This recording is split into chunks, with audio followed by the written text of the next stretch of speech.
I'm Dara Farrell, Vice Chair of the British Youth Council. The BYC is the National Youth Council of the UK, and since 1948 it's led by young people to empower others to have a say on the issues that they care about or that directly affect them.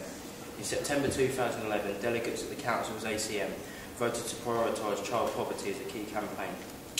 Within that motion was the call to end child poverty by 2012 and that all young people should receive free school meals.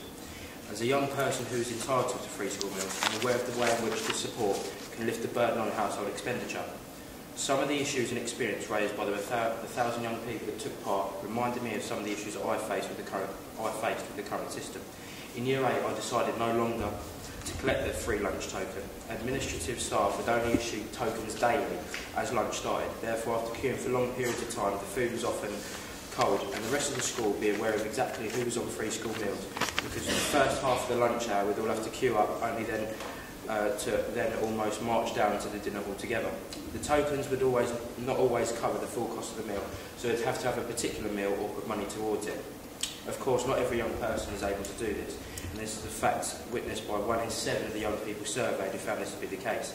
It would appear that this is a result of a postcode lottery in relation to the cost of the meal in a dinner hall.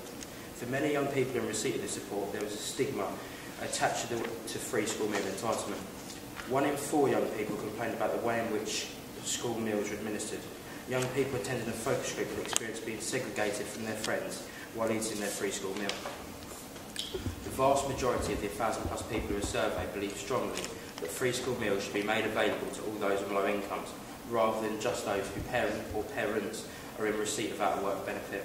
It's appalling that in this day and age, as a result of receiving this support, young people are made to feel, as one young person said, "I don't have a good mum," or as another commented, that they were made to feel poor. From our research, it's clear that more needs to be done to remove the stigma that's attached to free school meals.